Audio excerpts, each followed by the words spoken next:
नमस्कार, मैं हूं धर्मेंद्र कुमार। आप देख रहे हैं यूट्यूब चैनल अर्पण क्लासेस। आज प्रैक्टिस नंबर 5 है। इसके पहले मैंने 4 प्रैक्टिस नंबर करवा चुके हैं। जो भी उत्तर प्रदेश के अंतर्गत परीक्षाएं कराई जाती हैं यूपी ट्रिपल के अंतर्गत, उनके लिए अति महत्वपूर्ण प्रश्न हैं।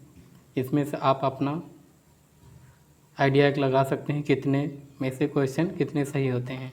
इसकी PDF आपको टेलीग्राम चैनल पे मिल जाएगी। नीचे डिस्क्रिप्शन बॉक्स में लिंक दी हुई, जिससे कि आप टेलीग्राम चैनल से जुड़ सकते हैं। सई नदी का उद्गम स्थल कहाँ से होता है? बीज, वान झील, राजघाट, फुल्लर झील, ली लौड़ झील।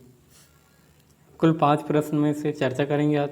पहला, निम्नलिखित में से सनई किस प्रकार की फसल है? राज्य के कुल कर्मकारों में कृषि कर्मकारों का योगदान कितने प्रतिशत है? सरयू बांध उत्तर प्रदेश के किस जिले में स्थित है? गोविंद बल्लभ पंत सागर की स्थापना कब हुई थी? और साई नदी का उद्गम स्थल कहाँ से होता है? नीचे आपको उत्तर कुंजी मिल जाएगी PDF, जिससे वीडियो समाप्त होते ही अपलोड कर देंगे। मिल जाएगी टेलीग्राम चैनल पे। अभी तक अगर यूट्यूब चैनल को सब्सक्राइब नहीं किया है तो आप सब्सक्राइब कर लीजिए, जिससे कि आपको हर वीडियो की नोटिफिकेशन सबसे पहले मिल सके। निम्नलिखित में से सनई किस प्रकार की फसल है? रबी की फसल, खरीफ की फसल, जायद की फसल, इनमें से कोई नहीं या इनमें से सभी?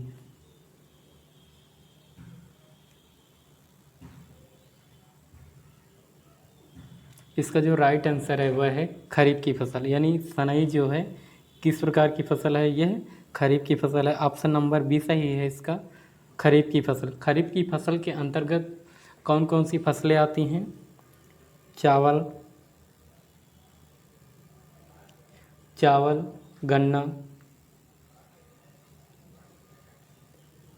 गन्ना, बाजरा,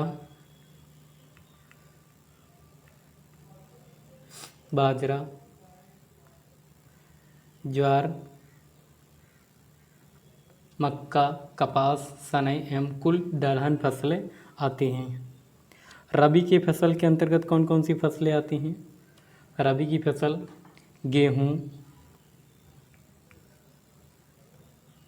गेहूँ, जौ, मटर,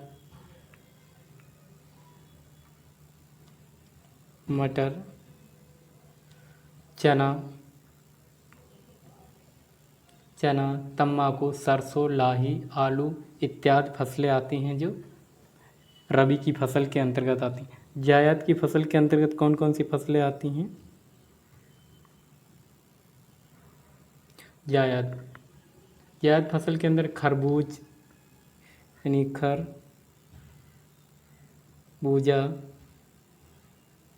खरबूजा, तरबूज,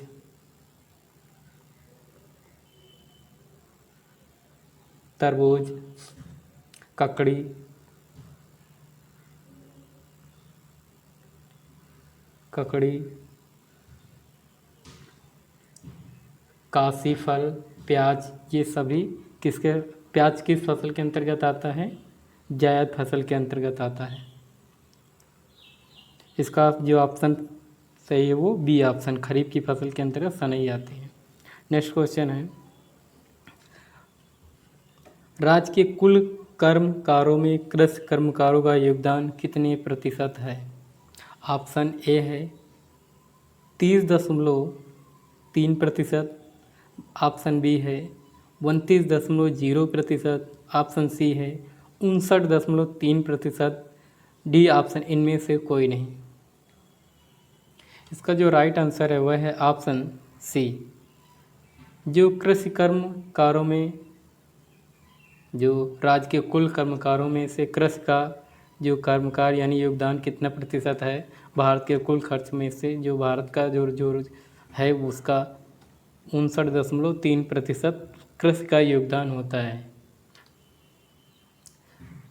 30.3% श्रमिक कृषि श्रमिक यानी दीर्घकालिक आते हैं, और कुल कृषक दीर्घकालिक अल्पकालिक 29 ये कौन से हैं? श्रमिक।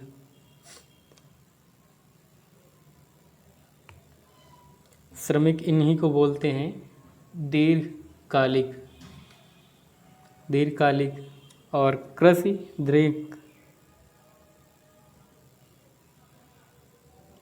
श्रमिक इसी के अंतर्गत बोलते हैं दीर्घकालिक।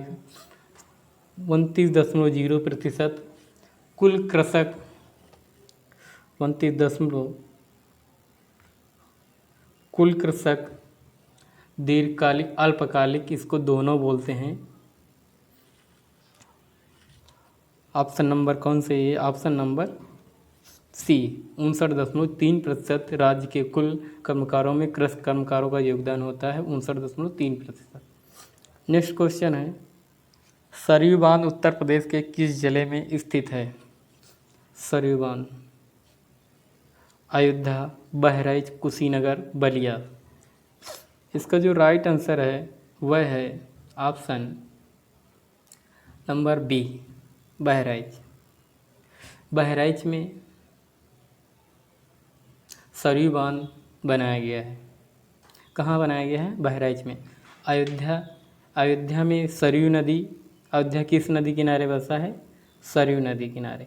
पहले इस नदी का नाम क्या था?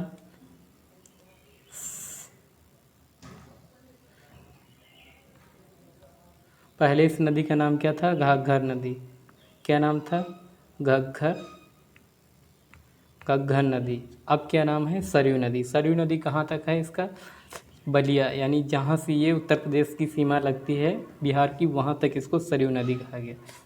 ठीक, इसके पहले क्या नाम था? घग्घर नदी। अयोध्या किस नदी किनारे बचा है? सरयू नदी के किनारे बसा है।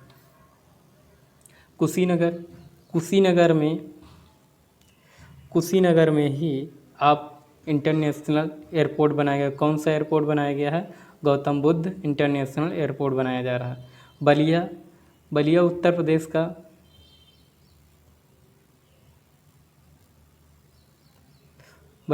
प्रदेश का ऐसा जनपद है जो उत्तर प्रदेश के पूर्व में स्थित है। किधर स्थित है? पूर्व में। बलिया किधर स्थित है? पूर्व में। दक्षिण में सोनभद्र,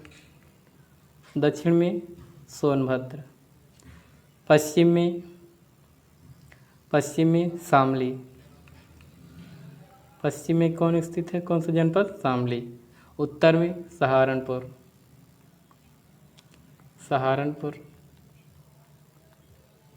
सहारनपुर स्थित है। नेक्स्ट क्वेश्चन है, गोविंद बल्लभ पंत सागर की स्थापना कब हुई थी? ऑप्शन ए है 1975 में, ऑप्शन बी है 1958 में, ऑप्शन सी है 1963 में, ऑप्शन डी है 1964 में।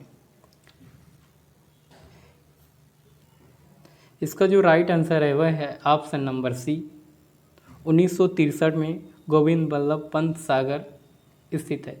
यह किस जनपद में स्थित है? आप कमेंट बॉक्स में ज़रूर बताइएगा यह किस जनपद में स्थित है। ऑप्शन कौन से है? 1963 में गोविंद बल्लभ पंत की स्थापना की गई, और आप कमेंट बॉक्स में ज़रूर बताइए किस जनपद में स्थापित की गई थी। 1975 में संयुक्त राजघाट बांध की स्थापना की गई, और यह संयुक्त राजघाट का मतलब है संयुक्त राजघाट।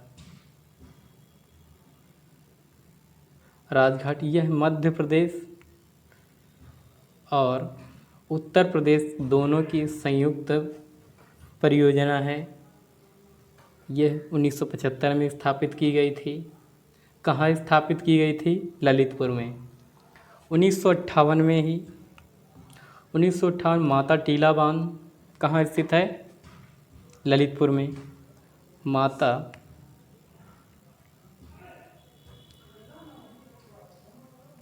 टीला बांध कहाँ स्थित है? ललितपुर में। ये दोनों ही संयुक्त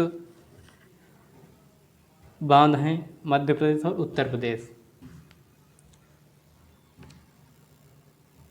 नेक्स्ट क्वेश्चन है, साई नदी का उद्गम स्थल कहाँ से होता है?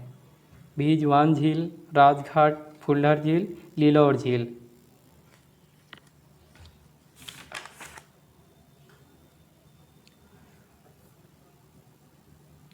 ऑप्शन इसका जो सही ऑप्शन है वह है ऑप्शन ए, भीज वान झील। यह कहाँ स्थित है? हरदोई में। कहाँ स्थित है? हरदोई जनपद में।